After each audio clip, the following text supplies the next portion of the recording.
Welcome to R5 TV news.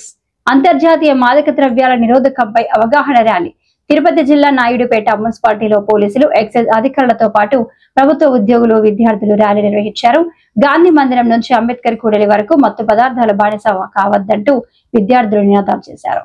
ఈ దేశ యువత భవిష్యత్తుపై దృష్టి పెట్టాలని, మత్తుకు చిత్తు కావద్దంటూ డీఎస్పీ చెంచుబాబు సూచించారు. ఆర్టీసీ బస్టాండ్ సర్కిల్ వద్ద మనోహరాన్ని మున్సిపల్ కమిషనర్ ఫాజులుల్లా ఆధ్వర్యంలో నిర్వహించారు.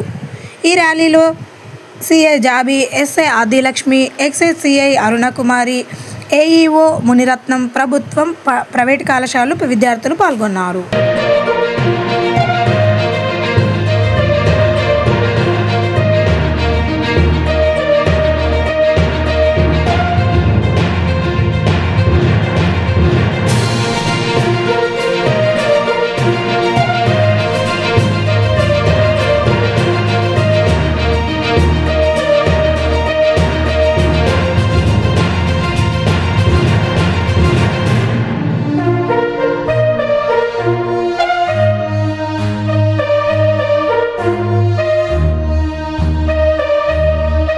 సమాజం కోసం నేను చేస్తున్నటువంటి ప్రతిజ్ఞను మీరంతా కూడా చేయాలి. ప్రియమైన మిత్రులారా, ఏ దేశానికైనా యువతే శక్తి. సమాజం మరియు దేశం అభివృద్ధిలో యువత శక్తి ముఖ్యమైన పాత్ర పోషిస్తుంది. కూడా మాదక ద్రవ్య రహితంగా ఉంటామని ప్రతిజ్ఞ చేస్తున్నాము. ఎంపీడీఓ గారు, ఎంఈఓ గారు, కమిషనర్ గారు, సిడిపిఓ గారు అందరూ నేటి విద్యార్థులు, భారత పౌరులు కళాశాలలో కానీ లేదా యువత కానీ మద్యానికి లేదా మత్తు పదార్థాలకు బానిస కాకుండా ఉండాలనేటువంటి ఉద్దేశంతో దీన్ని అందరిలో చైతన్యం కలిగించాలనే ఉద్దేశంతో ప్రభుత్వం ప్రతిష్టాత్మకంగా అన్ని మండల కేంద్రాల్లో, జిల్లా కేంద్రాల్లో ఈ కార్యక్రమాన్ని నిర్వహిస్తున్నారు.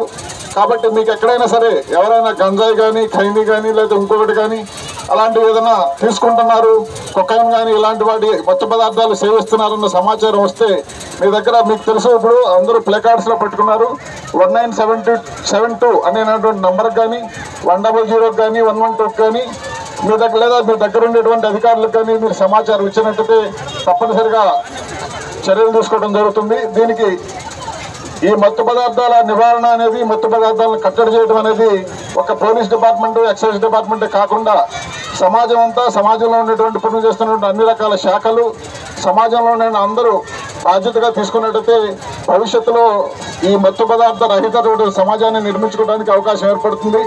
ఈ మత్తు పదార్థాలకు బానిసలైనటువంటి యువకులు అనేక రకాలైన నేరాలకు పాల్పడే అవకాశం ఉంది.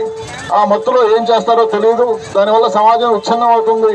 కాబట్టి మంచి సమాజాన్ని నిర్మించుకోవాలంటే మత్తు పదార్థాలు లేనటువంటి జీవితాన్ని, సమాజాన్ని నిర్మించుకోవడం చాలా అవసరం. దీనికి అందరూ కలిసికట్టుగా పనిచేయాలని కోరుకుంటూ ఈ కార్యక్రమంలో పార్టిసిపేట్ చేసిన అందరికీ ఒకసారి ధన్యవాదాలు తెలుపుతున్నాను. Thank you very much.